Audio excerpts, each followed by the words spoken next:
Buonasera e benvenuti nella mia cucina. Guardate quanti belli ingredienti sul tavolo questa sera per preparare che cosa secondo voi? Uvetta, pinoli.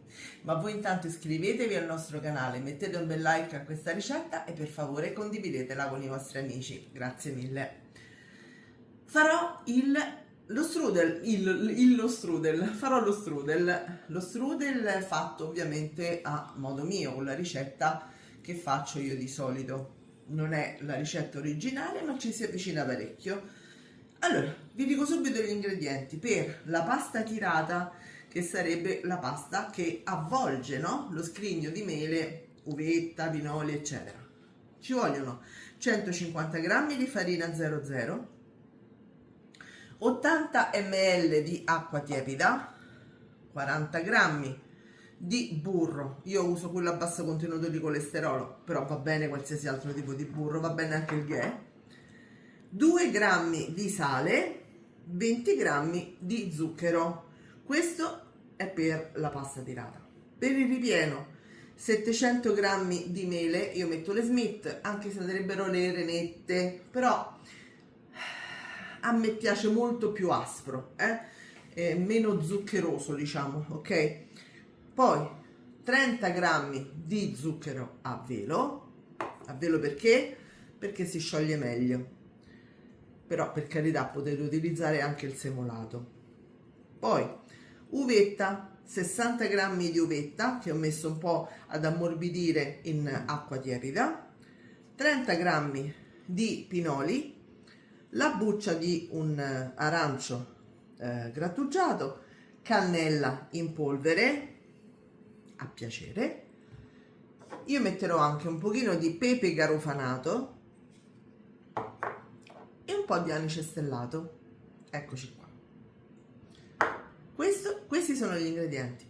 Vado immediatamente a fare la pasta matta. La pasta matta, io la chiamo la pasta matta perché diventa una palla dentro al mixer, ecco perché. Tutto nel mixer, va bene? Quindi ci metto la farina, i 150 g che già ci sono, ci metto l'acqua, ci metto il burro a temperatura ambiente, ci metto il pizzico di sale, sono circa 2 grammi, e i 20 g di zucchero. Detto questo, vado nel mixer e vado a fare la pallina. Ci vediamo tra un attimo. Allora, questo è il nostro impasto. Io l'ho messo dentro un sacchetto di plastica, di quelli per il freezer, e lo lascio riposare così per circa 30 minuti. Ok? Poi lo riprenderò e lo a temperatura ambiente. A temperatura ambiente. Nel frattempo vado a togliere l'interno delle mele, la buccia, i semi, tutto quanto, le faccio a fettine sottili e diciamo poi tagliate in due, ecco, in questo modo, ok? Quindi fate la fettina e poi la tagliate in due, perché queste le andiamo a spadellare poi insieme allo zucchero, ai pinoli, all'uvetta e a tutte le spezie. Allora, abbiamo fatto le mele a pezzetti, adesso andiamo a mettere lo zucchero a velo,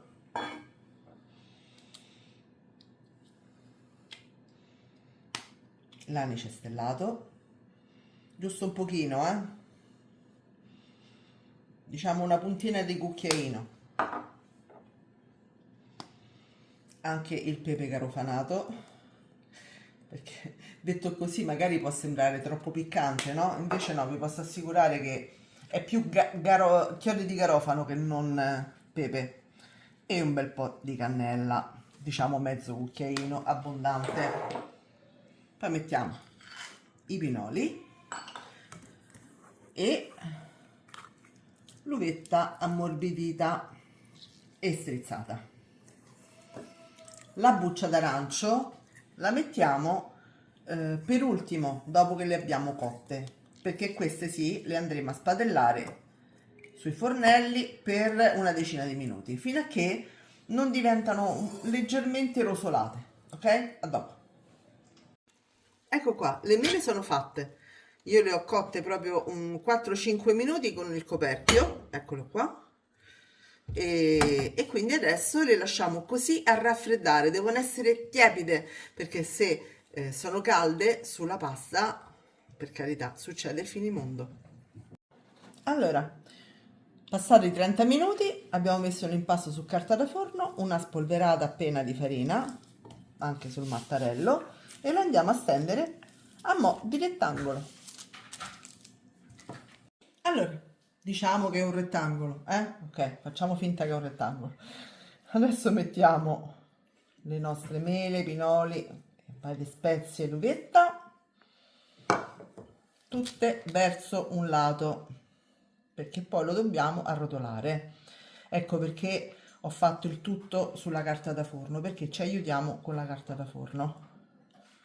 In questo modo vado a grattugiare direttamente così fresco l'arancio.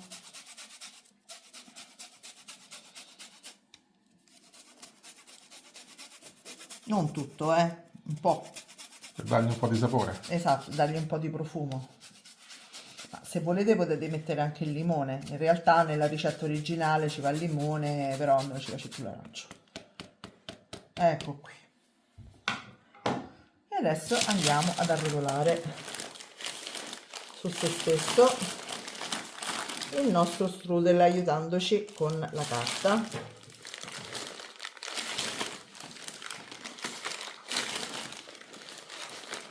È molto più semplice, non si appiccica le mani, risolto il problema, ok?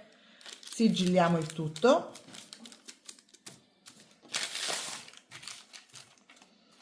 Poi lo schiacciamo leggermente, facciamo dei tagli sopra con un coltello ben affilato che io non ho chiaramente, no, stavolta ce l'ho, eccolo qui. Non profondissimi, nel senso non grandissimi, profondi ma piccolini, ecco, in maniera che fa proprio il camino, il famoso camino. Ecco, e adesso lo spennelliamo con del burro fuso se volete, con dell'uovo se volete, o semplicemente lo mettete in forno così, 180 gradi, forno già a temperatura, per 40 minuti. Eccolo, è pronto. Adesso mettiamo un bel po' di zucchero a velo, come è doveroso che sia. È ancora molto caldo, quindi aspettiamo che si raffreddi un pochino e poi ve lo facciamo vedere aperto. È il momento di tagliarlo. È morbido morbido e croccante sul fondo. Guardate che bello. Tolgo questo così lo vedete. Bellissimo. E adesso l'assaggio, lo fai tu? No, lo fa mia figlia l'assaggio. A fra poco. Ecco qua, ci tocca l'assaggio, vai. Aspetta che mi aiuto. Non piangere, No. È buono? Prova superata? Quello è il verso della pappa buona. E allora ci vediamo alla prossima ricetta. Ciao a tutti! Ciao.